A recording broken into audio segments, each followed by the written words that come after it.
Je vous en prie.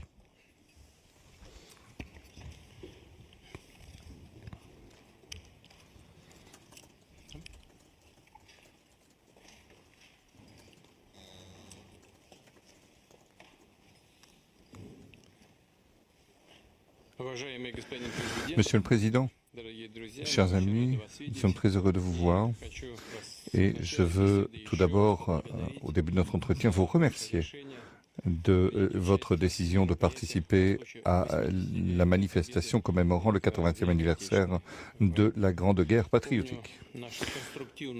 Je me souviens de notre entretien constructif de 2023, lorsque vous vous êtes rendu dans notre pays pour participer au sommet russo-africain de Saint-Pétersbourg. Cette visite en Russie, lors du 80e anniversaire, reflète le caractère amical de nos relations. Je rappelle également la contribution dans la défaite de l'Allemagne nazie et de ses satellites. Plus de 30 000 habitants du Burkina Faso ont fait partie de la coalition anti-Hitler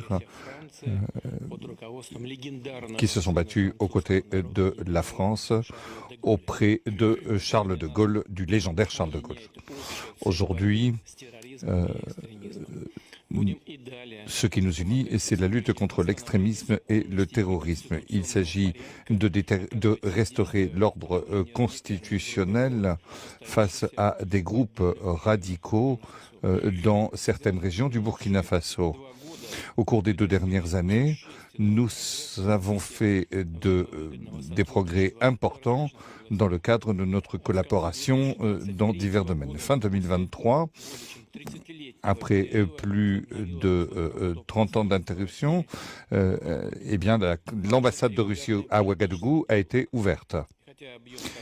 J'aimerais dire que nos échanges sont encore modestes, mais ils augmentent et c'est une tendance encourageante que nous souhaitons voir se poursuivre. Il s'agit de travailler au renforcement de nos relations économiques et d'échanges commerciaux. Je mentionnerai ce qui a été fait en octobre 2024 au cours des journées économiques du Burkina Faso en Russie.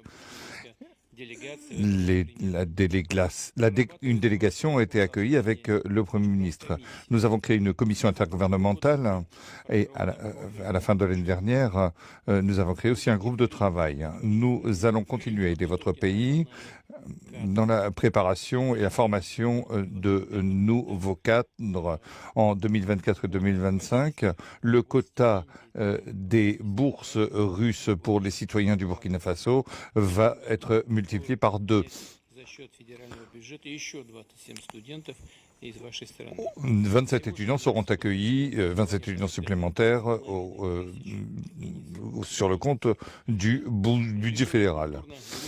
S'agissant des relations culturelles, à Ouagadougou, nous avons ouvert en 2024 la maison russe où est enseigné le russe.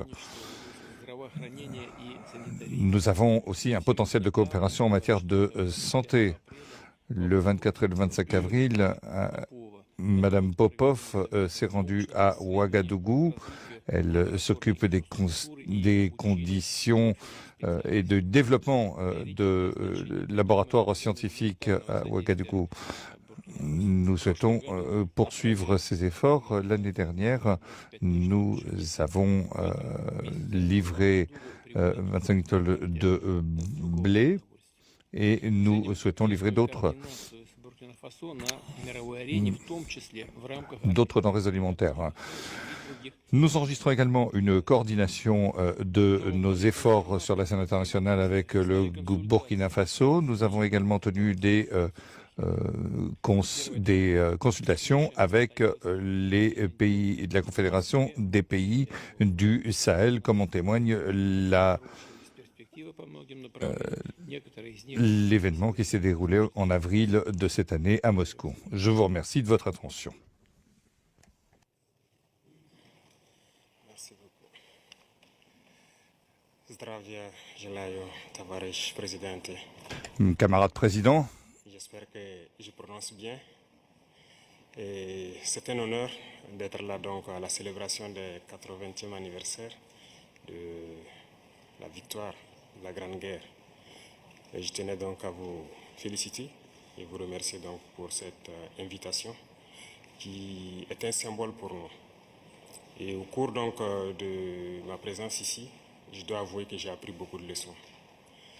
Cette séance que j'ai pu assister avant le dîner la veille, la séance culturelle, m'a fait comprendre que l'histoire et la culture sont le socle pour bâtir une armée forte et résiliente. Nous avons pu voir ensemble tous les sacrifices que le peuple soviétique a consenti pour que nous soyons dans un monde libre aujourd'hui. Et nous tenons donc à vous dire merci pour cette invitation, parce que ce sont des moments qui nous ont permis aussi de réfléchir à notre situation et de penser à de nouvelles perspectives. Et sur ce, je pense que les obstacles que nous avons aujourd'hui devant nous ne doivent pas nous arrêter. Et les obstacles sont une bonne chose en quelque sorte que nous devons surmonter. La preuve, je pense qu'avec toutes les sanctions contre la Russie depuis un certain temps, la Russie arrive à développer un mécanisme interne qui lui place donc au devant de la scène internationale. Et nous prenons bonne note de ces leçons que nous avons donc apprises ici. Et même au niveau de la parade, je tiens à dire que j'ai été émerveillé de voir l'enchaînement donc des engins qui ont défilé devant nous, notamment depuis le char mythique T-34 qui a gagné donc lors de la Grande Guerre jusqu'aujourd'hui au char moderne. Combien donc l'armée russe s'est modernisée, combien la technologie donc a participé à renforcer cette armée. Et dans ce cadre, nous souhaitons que la coopération que nous avons puisse se renforcer de façon exponentielle. Je vous remercie déjà pour tout ce qui est fait pour nous, notamment ces bourses d'études qui sont octroyées au Burkina et qui vont s'accroître. Et ce matin, j'ai visité donc l'université de chimie et je disais que le volet sur lequel nous allons axer après la défense et la sécurité, c'est le volet de l'éducation. C'est ce volet qui nous intéresse le plus, notamment les sciences. Il faut que la Russie puisse nous aider à former notre jeunesse, notamment dans le domaine des sciences, pour que nous puissions développer chez nous la machinerie, en gros. Que ce soit la machinerie qui va avec l'armée ou la machinerie qui va avec l'industrie. Parce que c'est à ce seul prix que nous pourrons nous développer au sein de l'Afrique. La guerre qui nous est imposée aujourd'hui, et nous pensons que ce n'est qu'une manifestation aussi du nazisme. Parce que le terrorisme qui est là aujourd'hui n'est pas du terrorisme, c'est de l'impérialisme. Ce sont nos terres qui intéressent ceux que nous combattons. Et donc, finir avec cette guerre, avoir une armée forte et lancer le développement de notre patrie, telle est l'essence donc de notre combat. Et nous comptons sur vous pour surtout former nos cadres. Parce que la coopération, telle qu'on le dit, très souvent en Afrique, on aime avoir beaucoup de demandes.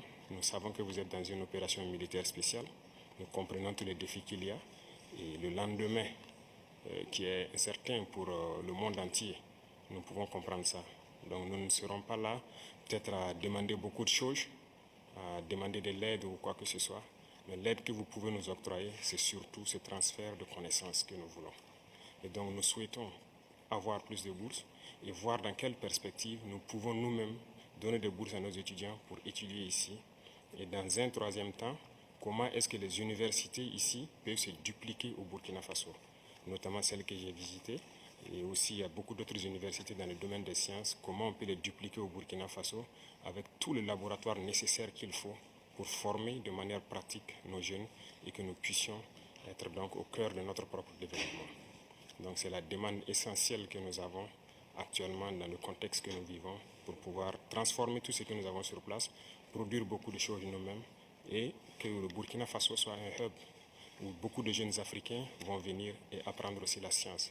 Parce qu'ici en Russie, vous avez d'éminents scientifiques Et il y a eu beaucoup de savants que nous continuons donc d'étudier leurs œuvres. Et je pense que c'est un havre où nous pouvons soutirer la science pour nous développer. L'autre chose, c'est surtout dans le domaine militaire. Nous avons beaucoup de projets avec donc, le ministère de la Défense. Nous souhaitons donc